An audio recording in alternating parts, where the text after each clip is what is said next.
Hello viewers, welcome back to my channel Home to Hotel Recipes. இந்த வீடியோவில் நம்ம தீபாவளிக்காக special sweet recipe milk பேடா எப்படி செய்கிறதுன்னு பார்ப்போம். இது செய்கிறதுக்கு தேவையான பொருள் வீடியோவுக்கு கீழே டிஸ்கிரிப்ஷன் பாக்ஸில் கொடுத்துருக்கேன், பார்த்துக்கோங்க. சரி, இப்போ எப்படி பண்ணுறதுன்னு பார்ப்போம்.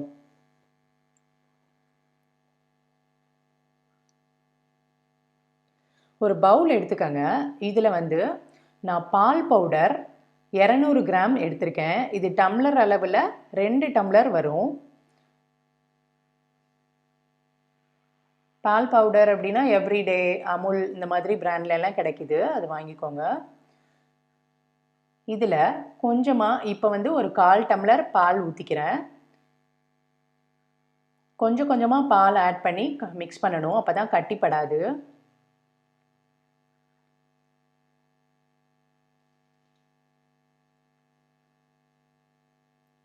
ஸ்டார்டிங்கில் கொஞ்சம் மிக்ஸ் பண்ண கஷ்டமாக இருக்கும், அப்புறம் போக போக நல்லா தண்ணி விட்டுரும். இப்போ பால் இன்னும் கொஞ்சம் சேர்த்துக்கிறேன்.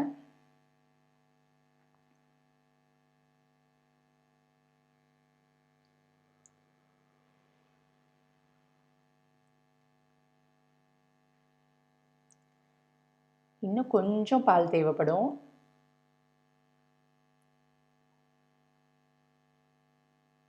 நல்லா மிக்ஸ் பண்ணுங்க.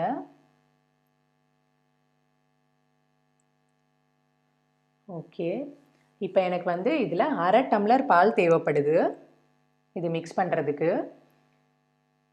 இதுக்கு மேலே பால் ஊற்ற வேண்டாம். பாருங்கள், இந்த மாதிரி கட்டி இல்லாமல் கரைச்சி வச்சுக்கோங்க.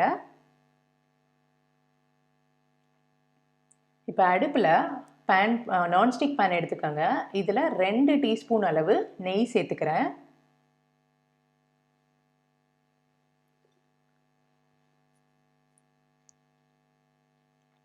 நெய் நல்லா உருகிருச்சு. இதில் கண்டென்ஸ்டு மில்க் 200 ml எடுத்திருக்கேன். அதாவது இது டின்னில் தான் கிடைக்கும், மில்க் மேட், மிட்டாய் மேட் இந்த மாதிரி. இதில் 1/2 டின் அளவு ஊற்றிருக்கேன். இதை நல்லா மிக்ஸ் பண்ணுங்கள். ஒரு 1 நிமிஷம் மிக்ஸ் பண்ணுங்கள். மில்க் மேட் அப்படியே கொஞ்சம் தண்ணி ஆயிரும்.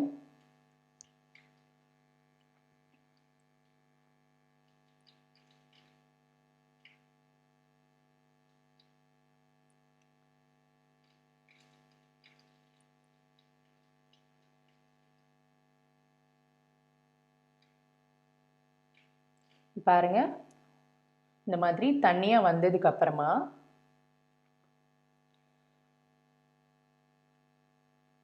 நம்ம கரைச்சி வச்சிருக்க பால் பவுடரை இதில் ஆட் பண்ணிக்குவோம்.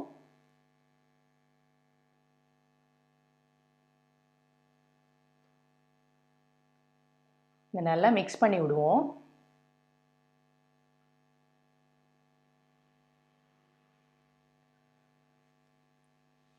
இதில் நான் ஃப்ளேவருக்காக 2 ஸ்பூன் பாலில், கொஞ்சம் சூடான பாலில் 2 பிஞ்ச் அளவு குங்குமப்பூ போட்டு ஒரு 5 நிமிஷம் ஊற வச்சுட்டு இதில் சேர்த்துக்கிறேன். இதை நல்லா மிக்ஸ் பண்ணி விடலாம்.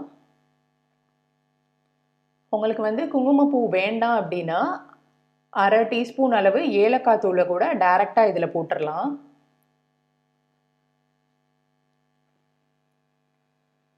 இதை நல்லா மிக்ஸ் பண்ணிகிட்டே இருங்க.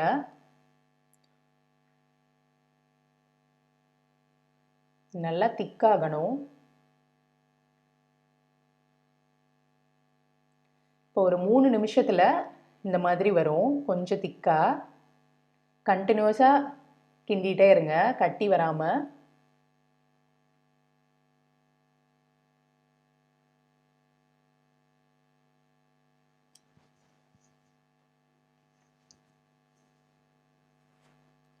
இப்போ 5 நிமிஷம் ஆயிடுச்சு, இன்னும் திக்காயிருச்சு பாருங்கள். இன்னும் ஒரு 2 நிமிஷத்தில் நமக்கு ரெடி ஆயிரும்.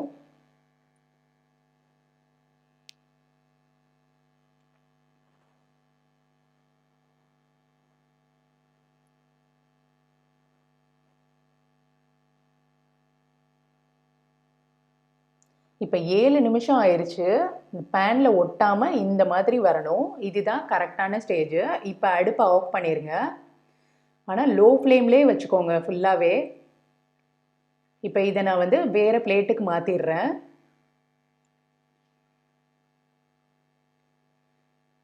இது வந்து நல்லா 1/2 மணி நேரம் ஆற விட்டுருங்க.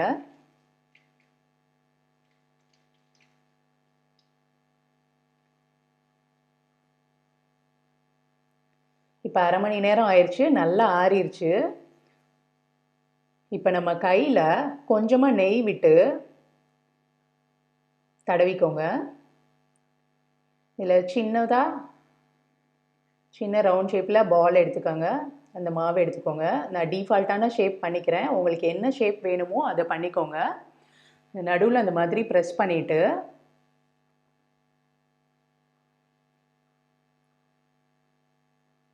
உங்களுக்கு வேணுன்ற நட்ஸை நடுவில் வச்சு டெக்கரேட் பண்ணிக்கலாம். நான் இங்கே பிஸ்தா வைக்கிறேன்.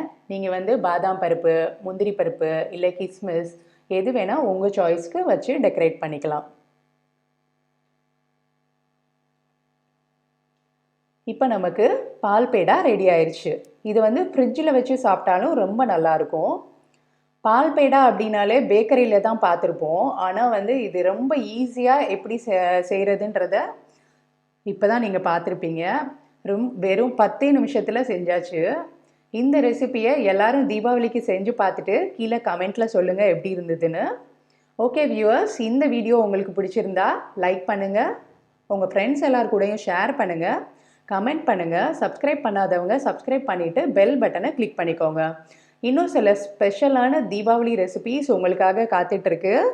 மிஸ் பண்ணாமல் பாருங்கள். Bye bye.